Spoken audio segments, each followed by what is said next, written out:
आज से लगभग 8000 वर्ष पूर्व त्रेता युग में अयोध्या के चक्रवर्ती सम्राट महाराज दिलीप के कोई संतान नहीं थी। एक बार वे अपनी पत्नी के साथ गुरु वशिष्ठ के आश्रम गए। गुरु वशिष्ठ ने उनके अचानक आने का प्रयोजन पूछा। तब राजा दिलीप ने उन्हें अपने पुत्र पाने की इच्छा व्यक्त की और पुत्र पाने के लिए महर्षि से प्रार्थना की। महर्षि ने ध्यान करके राजा के निःसंतान होने का कारण जान लिया। उन्होंने राजा दिलीप से कहा, राजन, आप देवराज इंद्र से मिलकर जब स्वर्ग से पृथ्वी पर आ रहे थे तो आपने रास्ते में खड़ी कामधेनु को प्रणाम नहीं किया। शीघ्रता में होने के कारण आपने कामधेनु को देखा ही नहीं। कामधेनु ने आपको शाप दे दिया कि आपको उनकी संतान की सेवा किए बिना आपको पुत्र नहीं होगा। महाराज दिलीप बोले, गुरुदेव, सभी गायें कामधेनु की संतान है। गौ सेवा तो बड़े पुण्य का काम है, मैं गायों की सेवा जरूर करूंगा।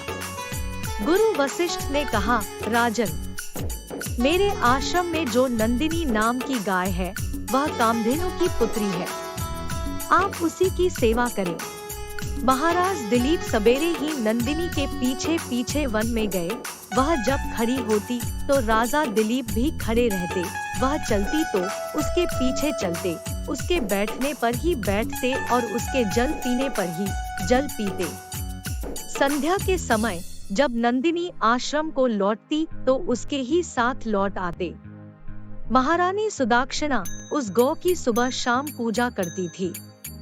इस तरह से महाराज दिलीप ने लगातार 1 महीने तक नंदिनी की सेवा की।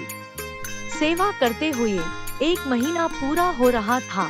उस दिन महाराज वन में कुछ सुंदर पुष्पों को देखने लगे और इतने में नंदिनी आगे चली गई। 2-4 क्षण में ही उस गाय के रंभाने की बड़ी करू ध्वनि सुनाई पड़ी। महाराज जब दौड़कर वहां पहुंचे तो देखते हैं कि उस झरने के पास एक विशालकाय शेर उस सुंदर गाय को दबोचे बैठा है। शेर मारकर गाय को छुड़ाने के लिए राजा दिलीप ने धनुष उठाया और तरकश से बाण निकालने लगे तो उनका हाथ तरकश से ही चिपक गया। आश्चर्य में पड़े राजा दिलीप से उस विशाल शेर ने मनुष्य की आवाज में कहा, राजन, मैं कोई साधारण शेर नहीं हूँ, मैं भगवान शिव का सेवक हूँ, अब आप लौट जाइए। मैं भूखा हूँ, मैं इसे खाकर अपनी भूख मिटाऊंगा। महाराज दिलीप बड़ी नम्रता से बोले, आप भगवान शिव के सेवक हैं, इसलिए मैं आपको प्रणाम करता हूँ। आपने जब कृपा करके अपना परिचय दिया है तो आप इतनी कृपा और कीजिए कि आप इस गौ को छोड़ दीजिए और अगर आपको अपनी क्षुधा ही मिटानी है तो मुझे अपना ग्रास बना लीजिए। उस शेर ने महाराज को बहुत समझाया, लेकिन राजा दिलीप नहीं माने और अंततः अपने दोनों हाथ जोड़कर शेर के समीप यह सोचकर नतमस्तक हो गए कि शेर उनको अभी कुछ ही क्षणों में अपना ग्रास बना लेगा।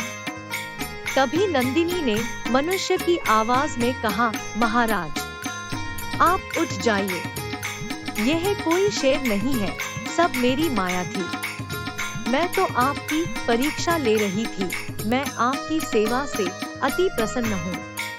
इस घटना के कुछ महीनों बाद रानी गर्भवती हुई और उन्हें पुत्र रत्न की प्राप्ति हुई। उनके पुत्र का नाम रघु था।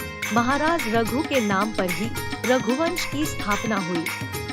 कई पीढ़ियों के बाद इसी कुल में भगवान श्री राम का अवतार हुआ।